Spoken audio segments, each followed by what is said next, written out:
vimos este resultado que aparece aquí, que nos dice que si estamos trabajando con B un espacio vectorial sobre un campo F y β es una base con exactamente n elementos, entonces cualquier subconjunto que tenga más de n elementos, el mismo número aquí de elementos que aparecen en la base, sería un conjunto linealmente dependiente. En otras palabras, también estaremos diciendo que cualquier subconjunto linealmente independiente a lo más tendría n elementos. Bien, con este resultado obtenemos el siguiente. Si B es un espacio vectorial sobre un campo F y β es una base con exactamente n elementos, entonces cualquier base va a tener exactamente n elementos. ¿Sí? ¿Y qué hacemos? Bueno, aquí tenemos ya beta, una base fija. Entonces vamos a considerar gamma otra base, ¿sí? Y este tiene m elementos. Como gamma es linealmente independiente, ¿sí? Justo por el resultado anterior, tendríamos que m es menor o igual que n, ¿sí? Es el corolario 1.43, la segunda parte, esta parte. Okay. Entonces, ahora, si intercambiamos los papeles de gamma y beta, es decir, gamma es la base fija en el corolario 1.43 y beta, que es el conjunto linealmente independiente, entonces tendríamos la otra desigualdad y ya con estas dos obtendríamos la igualdad. Sí, esto es muy importante porque nos estaré diciendo, no importa las bases que tú encuentres para tu espacio vectorial, siempre van a tener el mismo número de elementos. Bien, ahora, con esto se desprende el siguiente resultado, que nos dice, si B es un espacio vectorial sobre un campo F y beta es una base con exactamente n elementos, si S es un subconjunto linealmente independiente de B que tiene m elementos, m más chico que n, entonces va a existir un subconjunto, S' de la base, con n menos m elementos, tal que al unirlo con S, pues me da una base. Este resultado se parece mucho ya a uno que hicimos, ¿sí? Salvo que esta parte, en lugar de decir que es base, dice que genera. Bueno, con el resultado anterior vamos a ver que además de que genera, pues va a ser base. Bien, entonces, tomamos S, un subconjunto linealmente independiente de B, con m menor o igual que n. Entonces, por el teorema que les comenté, existe un subconjunto S' de beta con n menos m elementos tal que la unión me genera. ¿Sí? Algo que podemos notar es que S tenía m elementos, S' tiene n menos m elementos, entonces la cardinalidad de esta unión, ¿sí? El número de elementos que tendría la unión a lo más serían n elementos, ¿sí? Sumamos m y n menos m. Luego, por uno de los teoremas que nosotros tenemos que si tienes un conjunto generador, pues puedes extraer una base, ¿sí? Entonces existe ese 1 subconjunto de este conjunto, tal que ese 1 es base de B. Ajá. Entonces ese 1 es base de B. Beta es una base con exactamente n elementos. Entonces ese 1 tiene n elementos por el corolario anterior. Entonces, S1 está contenido en este subconjunto y este subconjunto tiene a lo más n elementos. S1 tiene n elementos. Entonces, ¿qué podemos concluir? Pues que son el mismo conjunto. Entonces, como este era base, entonces este conjunto es base. Por lo tanto, esta unión sería una base de B. Muy bien.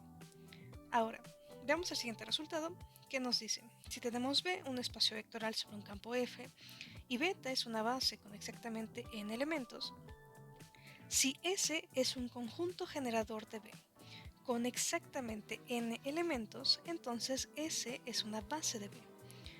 Habíamos visto un resultado muy similar, pero aquí tomábamos S un conjunto linealmente independiente con n elementos. Entonces este resultado nos dice también que esto sigue siendo válido para conjuntos generadores con n elementos. Y bien, como vemos la prueba, tomamos S, un conjunto generador de B con n elementos, ¿sí? Entonces, como es un conjunto generador, nosotros podemos extraer un subconjunto que va a ser una base. Ok, entonces esta es una base, ¿sí? Y entonces la cardinalidad de esta base tiene que ser n, ¿sí? Porque beta es una base con exactamente n elementos y cualesquiera dos bases tienen el mismo número de elementos. Ajá. Entonces la cardinalidad de C' es n. ¿Sí? Ahora, S es un conjunto generador que también tiene n elementos, entonces tenemos toda esta igualdad. Ajá. Entonces son dos conjuntos que tienen la misma cardinalidad, finita en este caso, y uno está contenido en el otro. Entonces, de aquí tenemos que los dos conjuntos deben coincidir. Ajá. Como esta era base, entonces S también va a ser una base.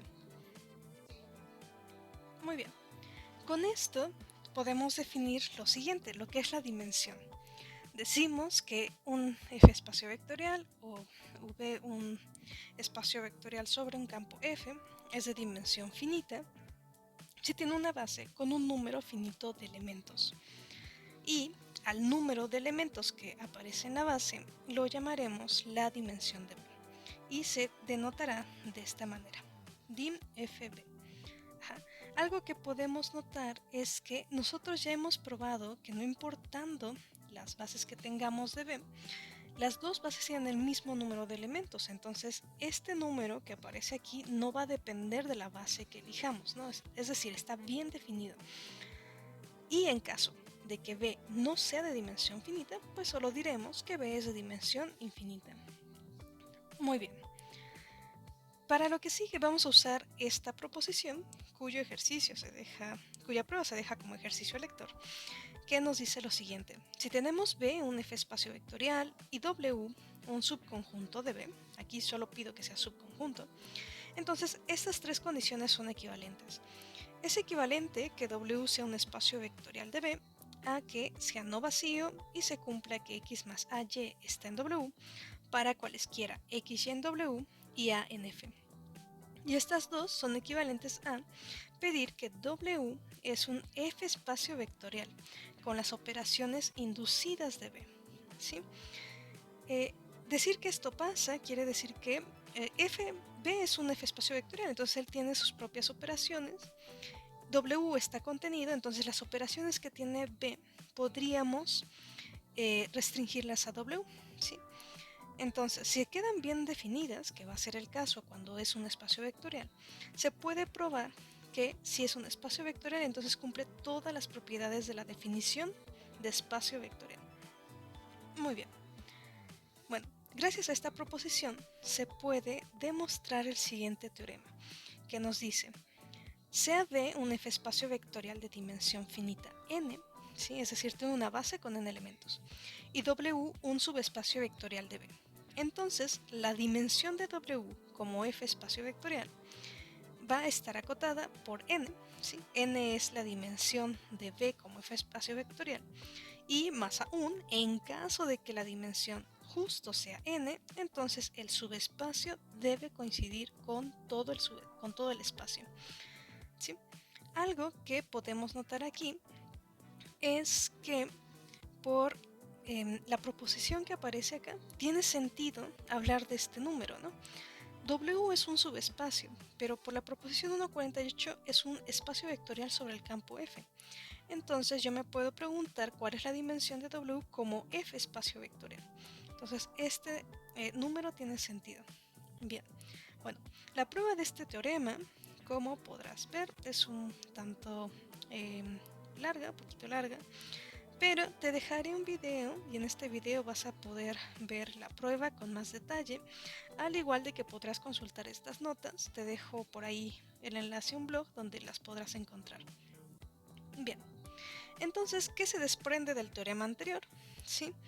Que si tenemos B un F espacio vectorial de dimensión finita n y W es un espacio vectorial, es un subespacio vectorial de B, entonces cualquier base de W es un subconjunto de una base de B. Ajá. Bien, entonces, por el teorema anterior tenemos primero que W tiene una base finita, ¿sí? Justo por la condición que aparece aquí. Bien, entonces tiene una base finita, digamos S, y tiene m elementos. Ajá. Ahora, si beta es una base de B con n elementos, tenemos que este es linealmente independiente. Entonces, por un resultado anterior, debe existir un subconjunto de la base beta, ¿sí? Con n menos m elementos, de manera tal que al unir me da una base de B. Muy bien.